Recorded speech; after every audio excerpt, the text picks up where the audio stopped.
ಬೀರ್ಪುರ್ ಅನ್ನೋ ಒಂದು ಹಳ್ಳಿ ಇತ್ತು. ಅಲ್ಲಿ ನಗ್ಮಾ ಮತ್ತೆ ಫಾತಿಮಾ ಇಬ್ರು ಅಕ್ಕ ತಂಗಿಯರಿದ್ರು. ಇಬ್ರು ಅಕ್ಕ ತಂಗಿಯರು ಕಳ್ತನ ಮಾಡಿ ಜೀವನ ಸಾಗಿಸ್ತಾ ಇದ್ರು. ಫಾತಿಮಾ, ಕಳಿಸಲ ಕದ್ದಿದ್ ಮಾಲು ಖಾಲಿ ಆಗ್ತಾ ಬರ್ತಿದೆ. ನಾವು ಕಳ್ತನ ಮಾಡೋದಿಕ್ಕೆ ಮುಂದಿನ ಮನೆ ಹುಡುಕ್ಬೇಕು. ನಾನು ಮನೆ ಹುಡುಕಿಟ್ಟಿದ್ದೀನಿ. ಲಖನ್ ಸಿಂಗ್ ನ ಮಗಳ ಮದ್ವೆ ಇದೆ. ಮನೆಯಲ್ಲಿ ಸಿಕ್ಕಾಪಟ್ಟೆ ಮಾಲಿರತ್ತೆ. ಇವತ್ತು ರಾತ್ರಿ ನಾವು ಲಖನ್ ಮನೆ ಕಳ್ತನ ಮಾಡೋಣ. ಲಖನ್ ಮನೆಯಲ್ಲಿ ಸಂಭ್ರಮ ನಡೀತಿದೆ. ನೀನು ಆ ಮನೆಗ್ ಹೋಗಿ ನಕ್ಷೆನೆಲ್ಲ ಪೂರ್ತಿ ನೋಡ್ಕೊಂಡ್ ಬಾ. ಅರ್ಥ ಆಯ್ತಾ? ನಗ್ಮಾ ಲಖನ್ ಸಿಂಗ್ ಮನೇಲಿ ನಡೀತಿರೋ ಸಂಗೀತ ಶಾಸ್ತ್ರಕ್ ಹೋಗ್ತಾಳೆ. ಮತ್ತೆ ಇಡೀ ಮನೆನ ಸರಿಯಾಗಿ ನೋಡ್ಕೊಂಡು ವಾಪಸ್ ಬರ್ತಾಳೆ. ಅರ್ಧ ರಾತ್ರಿನಲ್ಲಿ ಜನಗಳೆಲ್ಲ ನಿದ್ದೆ ಮಾಡೋವಾಗ ಅಕ್ಕ ತಂಗಿಯರಿಬ್ರು ಲಖನ್ ಮನೆ ಕಾಂಪೌಂಡ್ ಅನ್ನ ಹಾರಿ ಮನೆಗ್ ನುಗ್ತಾರೆ. ಮತ್ತೆ ಕಾಸ್ಟ್ಲಿ ವಸ್ತುಗಳನ್ನ ಚೀಲಕ್ ಹಾಕೋತಿರ್ತಾರೆ. ನೆಲದ ಮೇಲೆ ನೀರ್ ಬಿದ್ದಿರತ್ತೆ. ರಾತ್ರಿ ಕತ್ಲಲ್ಲಿ ನಗಮಾಗೆ ಆ ನೀರು ಕಾಣಿಸೋದಿಲ್ಲ. ಹಾಗಾಗಿ ಅವಳು ಅಲ್ಲಿ ಜಾರ್ತಾಳೆ. ಜಾರಿ ಹೋಗಿ ಪಾತ್ರೆಗಳ ಮೇಲೆ ಬೀಳ್ತಾಳೆ. ಎಲ್ಲಾ ಪಾತ್ರೆಗಳು ಕೆಳಗ್ ಬೀಳತ್ತೆ. ಪಾತ್ರೆಗಳ ಶಬ್ದಕ್ಕೆ ಲಖನ್ ಸಿಂಗ್ ಮನೇಲಿದ್ದವ್ರೆಲ್ರಿಗೂ ಎಚ್ಚರ ಆಗತ್ತೆ. ಅಲ್ಲ, ನಗ್ಮಾ ಹಾಗೂ ಫಾತಿಮಾ ನನ್ ಮನೆಗೆ ಕದಿಯೋದಿಕ್ ಬಂದಿದ್ದೀರಾ? ಮನೆಯ ಎಲ್ಲ ಹೆಂಗಸರು ಕೇಳಿ, ಇವರಿಬ್ರನ್ನ ಸ್ವಲ್ಪ ಸರಿಯಾಗಿ ಹೊಡಿರಿ. ನಗ್ಮಾ ಮತ್ತೆ ಫಾತಿಮಾಗೆ ಸರಿಯಾಗಿ ಏಟು ಬೀಳತ್ತೆ. ಆಮೇಲೆ ಲಖನ್ಸಿಯ ಹಳ್ಳಿ ಪ್ರಧಾನನ ಹತ್ರ ಮಾತಾಡಿ ಅವರಿಬ್ರು ಅಕ್ಕ ತಂಗಿಯರ್ನ ಊರಿಂದ ಆಚೆ ಕಳಿಸ್ತಾನೆ. ಫಾತಿಮಾ, ಇವಾಗ ನಾವ್ ಎಲ್ಲಿಗ್ ಹೋಗೋದು?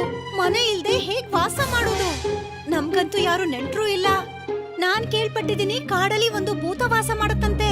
ಆ ಭೂತದ ಜುಟ್ಟನ್ನ ನಮ್ ಹತ್ರ ಇಟ್ಕೊಂಡ್ರೆ ಅದು ನಾವ್ ಹೇಳ್ದಾಗ ಕೇಳ್ತಂತೆ, ನಮ್ ವಶದಲ್ಲಿರುತ್ತಂತೆ. ಆಮೇಲೆ ಅದ್ರ ಕೈಯಲ್ಲಿ ನಾವ್ ಏನ್ ಬೇಕಾದ್ರೂ ಮಾಡಿಸ್ಬೋದು. ಈ ಹಳ್ಳಿ ಜನಗಳ ಮೇಲೆ ಸೇಡು ತೀರಿಸ್ಕೋಬಹುದು. ಆ ಭೂತದ ಬಗ್ಗೆ ನಾನು ಕೇಳಿದೀನಿ. ಆದ್ರೆ ಅದು ಭಯಂಕರವಾದ ಭೂತ ಆದ್ರೆ ಆಗೇನ್ ಮಾಡೋದು ನಾವು? ಅದಕ್ ಖತರ್ನಾಕ್ ಆಗಿದ್ರೆ ಆಗ್ಲಿ ಬಿಡು, ನಾವೇನ್ ಕಮ್ಮಿ ಖತರ್ನಾಕ?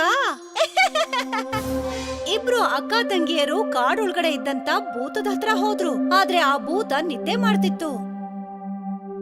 ಈಗ ಭೂತ ಲಂಗೋಟಿ ಹಾಕೊಂಡಿದೆ. ನಾವು ಎಲ್ಲಿವರೆಗೂ ಕಾಯ್ಬೇಕು ಅಂದ್ರೆ ಆ ಭೂತ ಲಂಗೋಟಿ ಬಿಚ್ಚೋವರೆಗೂ. ಸ್ವಲ್ಪ ಹೊತ್ತಿನ ನಂತರ ಆ ಭೂತ ಎದ್ದು ಲಂಗೋಟಿನ ಬಿಚ್ಚಿ ರಕ್ತದ ಕೆರೆನಲ್ಲಿ ಸ್ನಾನಕ್ ಹೋಯ್ತು.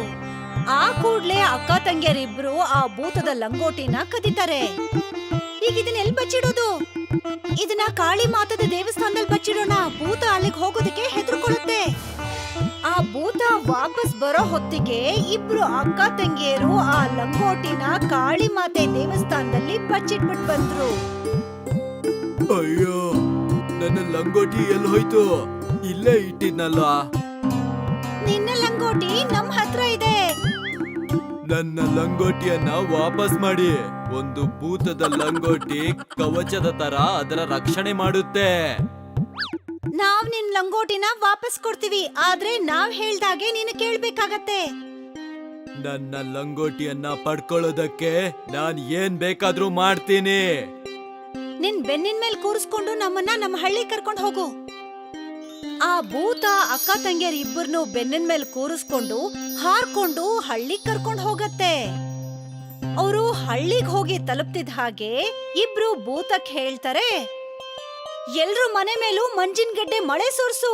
ಎಲ್ರು ಮನೆ ತೂತ ಆಗ್ಬೇಕು, ಹಾಗಾಗ್ಬೇಕು.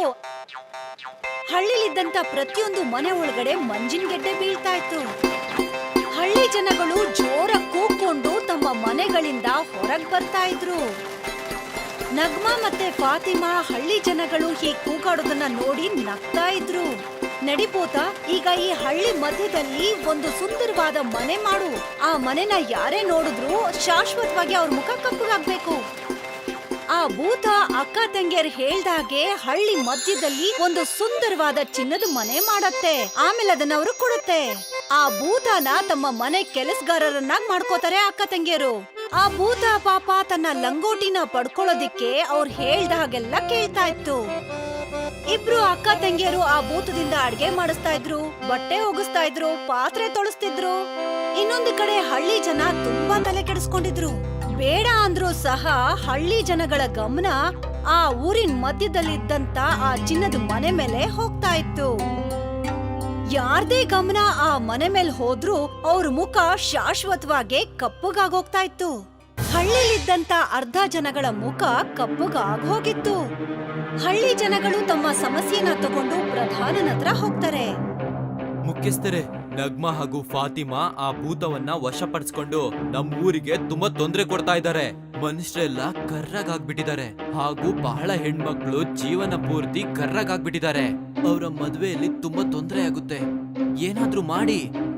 ಚಿಂತೆ ಮಾಡ್ಬೇಡ, ನಾನು ಒಂದು ಒಳ್ಳೆ ಸಾಧುವಿಗೆ ಎಲ್ಲದನ್ನು ಹೇಳಿದೀನಿ. ನಾಳೆನೆ ಅವರು ಊರಿಗೆ ಬರ್ತಾ ಇದ್ದಾರೆ. ಮಾರನೇ ದಿನ ಒಬ್ಬ ಸಾಧು ಹಳ್ಳಿಗ್ ಬರ್ತಾನೆ. ಆ ಸಾಧುವಿನ ಶಕ್ತಿಯಿಂದ ಆ ಅಕ್ಕ ತಂಗಿಯರಿಬ್ರು ಭೂತದ ಲಂಗೋಟಿನ ಎಲ್ ಬಚ್ಚಿಟ್ಟಿದ್ದಾರೆ ಅಂತ ಕಂಡು ಹಿಡಿತಾನೆ. ಭೂತದ ಲಂಗೋಟಿ ಕಾಳಿದೇವಿಯ ದೇವಸ್ಥಾನದಲ್ಲಿದೆ. ನಾವು ಆ ಭೂತದ ಲಂಗೋಟಿಯನ್ನ ತಗೊಂಡ್ಬರ್ಬೇಕು. ಆವಾಗ್ಲೇ ಎಲ್ಲದೂ ಮುಂಚಿನ ತರಾನೇ ಆಗೋದು. ಲಖನ್ ಸಿಂಗಿಯ ಕಾಳಿ ಮಾತೆಯ ದೇವಸ್ಥಾನದಿಂದ ಭೂತದ ಲಂಗೋಟಿನ ತಗೊಂಡ್ ಬಂದ. ರಾತ್ರಿ ಹೊತ್ತು ಅಕ್ಕ ತಂಗಿಯರಿಬ್ರು ಮಲ್ಗಿದ್ದಾಗ ಲಖನ್ ಸಿಂಗಿಯ ಆ ಭೂತದ ಲಂಗೋಟಿನ ಅದ್ರ ಹತ್ರ ಎಸ್ತ. ಅರೆ, ಇದಂತೂ ನನ್ನ ಲಂಗೋಟಿ. ಆ ಭೂತ ತನ್ನ ಲಂಗೋಟಿನ ಹಾಕೊಂಡು ಮತ್ತೆ ಎಲ್ಲ ಮುಂಚಿನ ತರನೇ ಮಾಡ್ಬಿಡ್ತು. ಬೆಳಿಗ್ಗೆ ಅಕ್ಕ ತಂಗಿಯರಿಬ್ರಿಗೂ ಎಚ್ಚರ ಆದಾಗ ಅವರಿಬ್ರು ಹೊರಗಡೆನೆ ಮಲ್ಕೊಂಡಿದ್ರು. ಫಾತಿಮಾ, ಎದ್ದೇಳು, ನಮ್ಮ ಚಿನ್ನದ ಮನೆ ಎಲ್ಲಿ ಹೋಯ್ತು? ನಾವು ಆಕಾಶದ ಕೆಳಗಡೆ ಹೇಗ್ ಬಂದ್ವಿ?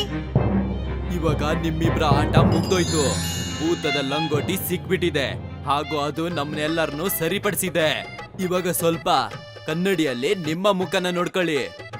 ನಗ್ಮಾ ಮತ್ತೆ ಫಾತಿಮಾ ತಮ್ಮ ಮುಖನ ನೋಡ್ಕೊಂಡಾಗ ಅಳೋಕ್ ಶುರು ಮಾಡಿದ್ರು. ಇಬ್ರು ಮುಖನೂ ಪೂರ್ತಿ ಕಪ್ಪಾಗೋಗಿತ್ತು.